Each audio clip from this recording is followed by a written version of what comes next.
পূর্বের লেসনে আমরা successfully result checker তৈরি করেছিলাম। এ পর্যায়ে আমরা রেজাল্ট কিভাবে ইনসার্ট করা যায় সে পদ্ধতি নিয়ে আলোচনা করব।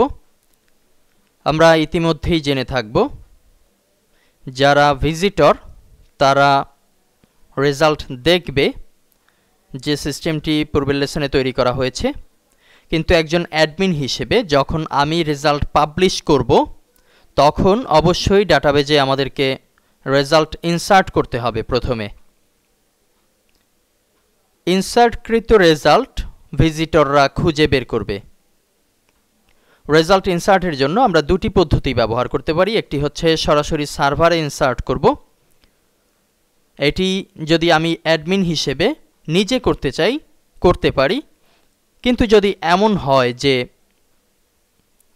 আমার আন্ডারে কিছু ওয়ার্কার আছে যারা রেজাল্ট ইনসার্ট করার দায়িত্ব নেবে, তাদেরকে সরাসরি সার্ভারে প্রবেশের সুযোগ না দিয়ে আমি যদি চাই আলাদা পেজের মাধ্যমে পিএইচপি মাইএসকিউএল প্রোগ্রামিংয়ের মাধ্যমে সেটি করা হবে, তাহলে যে বিষয়গুলো চলে আসবে সেটির প্র্যাকটিক্যাল আমরা এই লেসনে দেখব।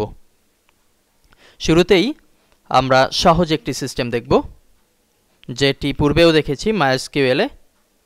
এখন আমরা আছি রেজাল্ট ডাটাবেজে, এর আন্ডারে থাকা এসএসসি টেবিলের নাম। এখানে ফিল্ড সংখ্যা 6টি, নেম, ফাদার অর্থাৎ father name, roll, school, board, GPA সবগুলো ছোট হাতে লেখা হয়েছে। এখানে আমরা যদি নতুন রেজাল্ট ইনসার্ট করতে চাই তাহলে ইনসার্ট অপশনে ক্লিক করব এবং নির্ধারিত নতুন ভ্যালু যোগ করব। নেম হিসেবে দিচ্ছি সুমি, ফাদার নেম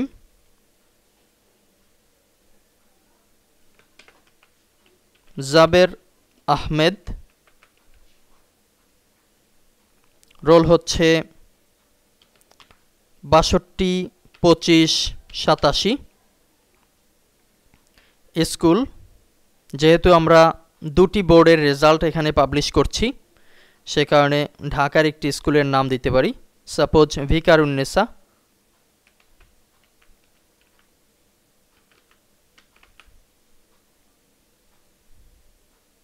বোর্ড হচ্ছে ঢাকা,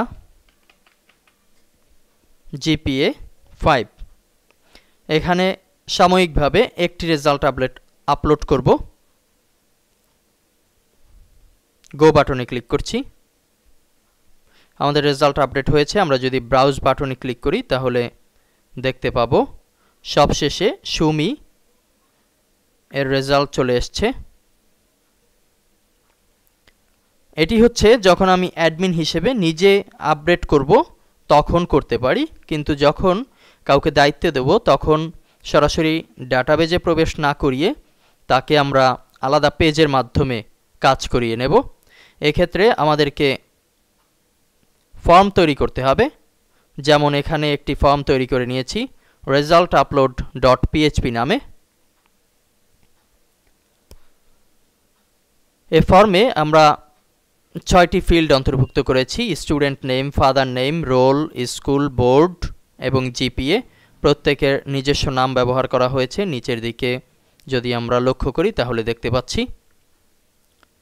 এই পেজটি আমরা যখন ব্রাউজ করব তখন একটি লোকেশন তৈরি হবে। আমরা এখন আছি লোকাল হোস্ট php_guru result_sheet আমাদের যে ফোল্ডার তার মাঝে। এখানে রেজাল্ট আপলোড ডট পিএইচপি।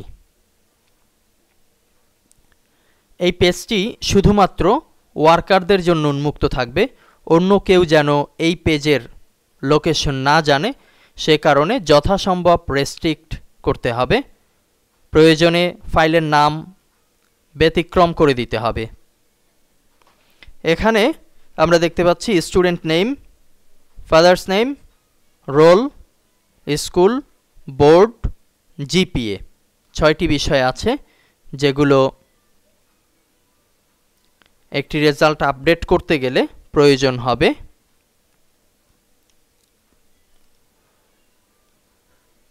একটি ফর্ম কিভাবে তৈরি করতে পারি সেটি তো এর আগেও কয়েকবার দেখেছি। এখানে এই ফর্মটিকে প্রসেস করবে upload_pro.php নামে একটি ফাইল। আমরা ফর্মের মাঝে অ্যাকশন হিসেবে লিখে দিয়েছি। মেথড হিসেবে কাজ করবে হচ্ছে পোস্ট মেথড। সামনের লেসনে আমরা প্রসেস ফাইল নিয়ে আলোচনা করব।